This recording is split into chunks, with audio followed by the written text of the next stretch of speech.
कक्षा 10 रसायन विज्ञान। रसायन विज्ञान में आपको बताया गया था IUPAC नाम बनाना।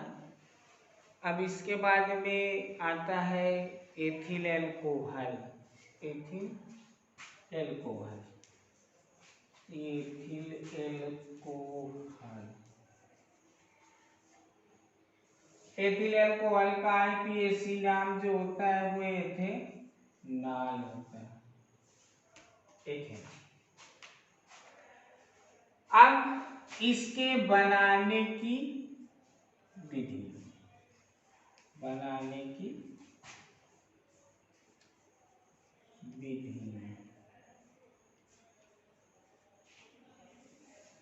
एथिल एल्कोहल बनाने की विधियां क्या होती हैं, देखिए भाई जरा।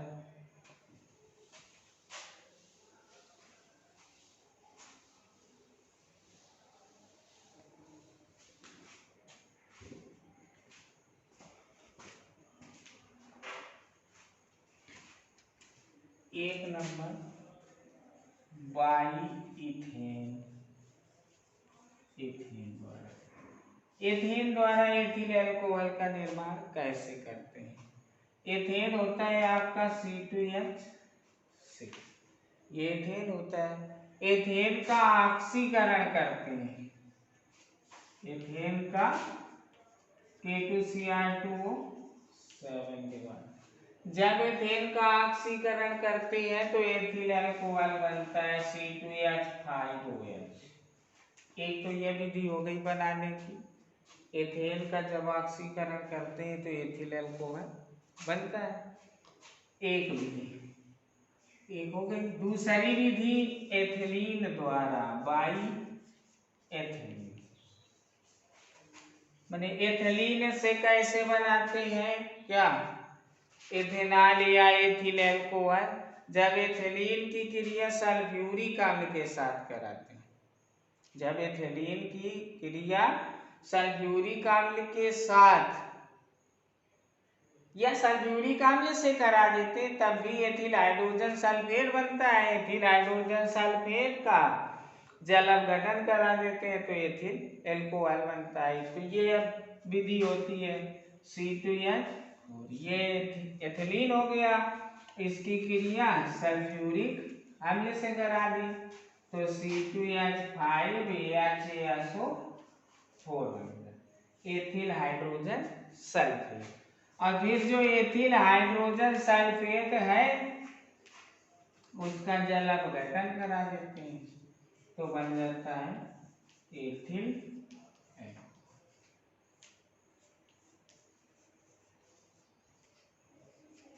एथिल एल्कोहल बन जाता है। जब एथिलीन की क्रिया सल्फ्यूरिक अम्ल के साथ कराते हैं तो एथिल हाइड्रोजन सल्फेट बनता है जिसका जल अपघटन कराने पर एथिल एल्कोहल प्राप्त हो जाता है। तो ये हो गया दूसरी विधि, एथिलीन द्वारा कैसे बनाते हैं एथिल एल्कोहल। तीसरी विधि एथिल ब्रोमाइड से कैसे बनाते हैं। एथिल ब्रोमाइड से एथिल एल्कोहल कैसे बनाते हैं, देखिए जरा।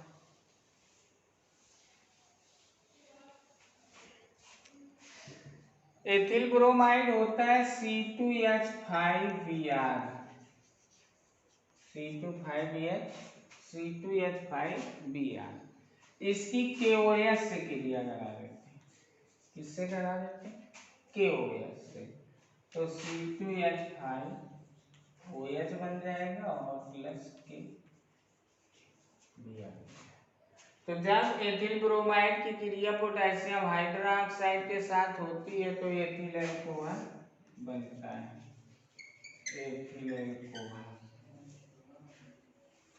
ठीक, एक ये विधि हो गई। अब औद्योगिक विधियां क्या होती हैं इनकी, इसकी औद्योगिक विधि क्या होती है, मीन्स औद्योगिक क्षेत्र में इसे कैसे बनाया जाता है। एक होता है सीरे से एथिल एल्कोहल का निर्माण।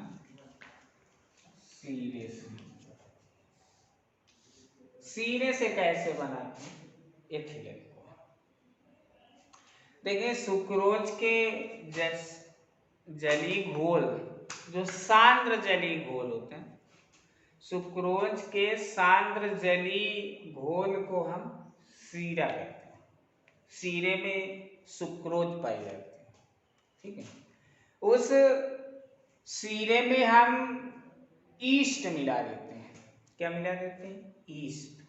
और ईस्ट में इन्वर्टेज एंजाइम होता है जो सीरे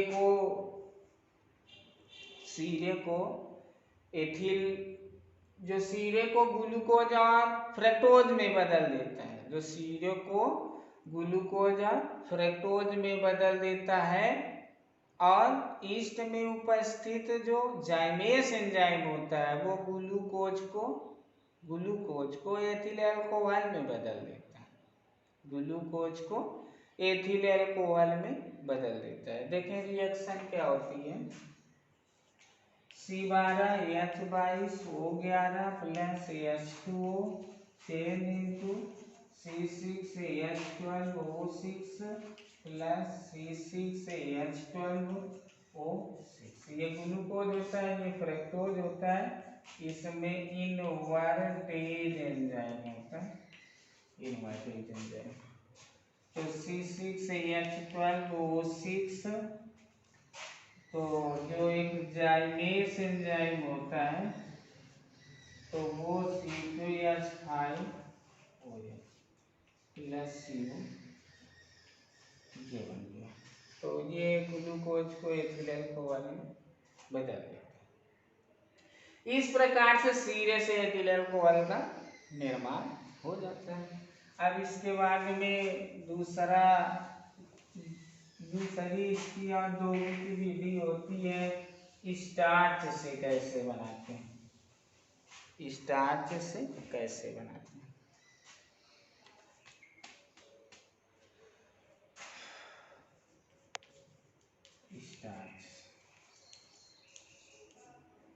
स्टार्च का फार्मूला होता है C6H10O5। ये स्टार्च का फार्मूला होता है। स्टार्च युक्त पदार्थों को, जो स्टार्च युक्त पदार्थ होते हैं उनको पीस लेते हैं। पीसने के बाद उनमें ईस्ट मिला देते हैं।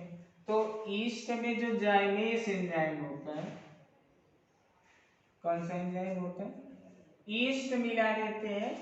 तो जो ईस्ट पहले जल अपघटन कराते हैं और फिर ईस्ट मिला देते हैं। तो ईस्ट में जो जाइमेस एंजाइम होता है, तो वो बदल देता है किसमें? C6H12O6। ये ईस्ट में को बदल दिया किसमें? ग्लूकोज में। और जो ग्लूकोज है C6H12O6 तो वो परिवर्तित हो जाता है किसमें? Ethyl alcohol. इस प्रकार से स्टार्च से भी जो है बना लेते हैं कि पहले जो स्टार्च होता है उसका जल अपघटन किया जाता है, तो एक माल्टेज एंजाइम होता है तो वो ग्लूकोज बना देता है। और फिर जो ग्लूकोज बनता है वो जाइमेस एंजाइम एथिल अल्कोहल में बना देता है। माल्टेज लिख देते हैं, माल्टेज एंजाइम। स्टार्च का जब जल अपघटन करते हैं माल्टेज एंजाइम के द्वारा तो ग्लूकोज बनता है और फिर ग्लूकोज को जाइमेस एंजाइम एथिल अल्कोहल में बदल देता है।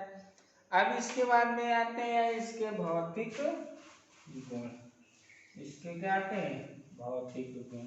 जो एथिल अल्कोहल होता है, एथिल अल्कोहल ये रंगीन होता है और मीठी गंध वाला होता है। ये रंगीन मीठी गंध वाला कार्बनिक द्रव होता है। इसका स्वाद शराब जैसा होता है। ये कमरे के ताप पर द्रव होता है। इसका क्वथनांक 78.2 डिग्री सेंटीग्रेड होता है। ये जल में विलय होता है। अब आते हैं ग्लूकोज के रासायनिक गुण। तो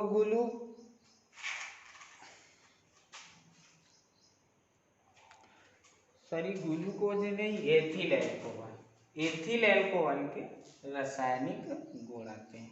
देखिए एथिल अल्कोहल के रासायनिक गुण क्या होते हैं? रासायनिक गुण किसके? Ethyl alcohol.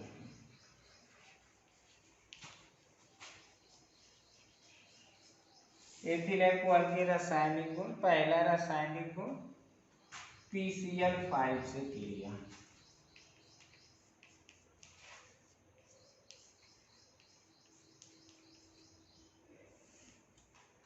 PCl5 से क्रिया क्या होती है एथिल अल्कोहल की? C2H5OH plus PCl5 change into C2H5 Cl plus POCl 3 plus HCl, तो एथिल क्लोराइड बन जाता है। जब एथिल अल्कोहल की PCl5 से क्रिया होती है तो एथिल क्लोराइड बन जाता है। दूसरी होती है सोडियम धातु से क्रिया। सोडियम धातु से क्रिया, सोडियम धातु से क्रिया होती है एथिल अल्कोहल की, तो C2H5OH प्लस Na सोडियम हो गया, C2H5O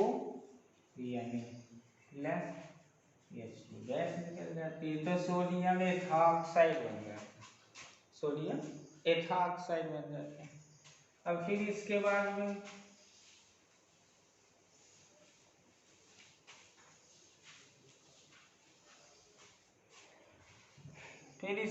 में अमोनिया से क्रिया। अमोनिया से क्रिया,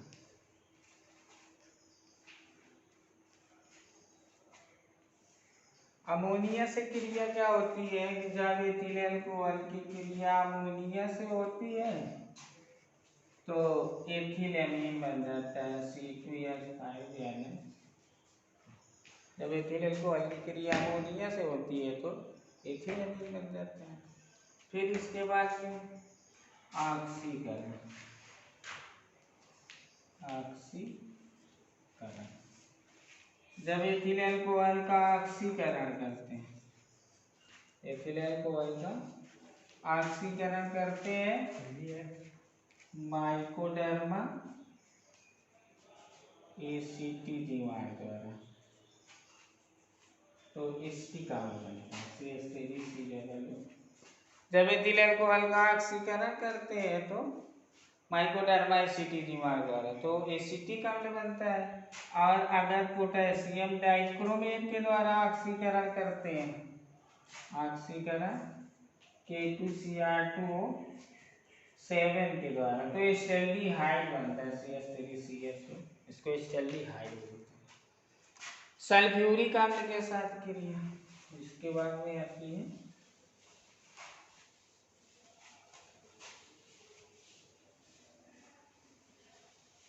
सल्फ्यूरिक अम्ल के साथ क्रिया। एथिल अल्कोहल सल्फ्यूरिक अम्ल से क्रिया करता है दो प्रकार से। पहला C2H5OH, ये सल्फ्यूरिक अम्ल से क्रिया किया, इसका टेम्परेचर 160 से 170 डिग्री सेंटीग्रेड होता है, तो बनता है C2H4 प्लस H2, ये एथिलीन बनता है। और दूसरा होता है C2H5OH H2SO4 140 डिग्री पर, तो C2H5O C2H डाइइथाइल ईथर बनता है प्लस H2, तो यहाँ लगा देते हैं। इसको डिहाइड्रेशन भी बोलते हैं, निर्जलीकरण बोलते हैं। जब एथिल अल्कोहल की क्रिया सल्फ्यूरिक अम्ल के साथ 160 से 170 डिग्री सेंटीग्रेड पर होती है तो एथिलीन गैस बनती है। दूसरा, जब एथिल अल्कोहल की क्रिया सल्फ्यूरिक अम्ल के साथ 140 डिग्री सेंटीग्रेड पर बनती है तो डाइइथिल ईथर बनता है। हाइड्रोक्लोरिक अम्ल के साथ क्रिया, अगला है HCl से क्रिया। HCl से क्रिया तो C2H5OH प्लस HCl, तो C2H5Cl plus H, ethyl chloride बन जाता है। जब एथिलेन कोहल की हाइड्रोक्लोरिक अम्ल से क्रिया होती है तो एथिल क्लोराइड बनता है। अब कॉपर के साथ क्रिया, कॉपर के साथ क्रिया, इसको भी हाइड्रोजनीकरण बोलते हैं। कॉपर के साथ क्रिया को भी हाइड्रोजनीकरण। तो कॉपर के साथ क्रिया होती है तो एस्टेल्डिहाइड बन जाता है, उसका ऑक्सीकरण हो जाता है कॉपर की उपस्थिति में बस।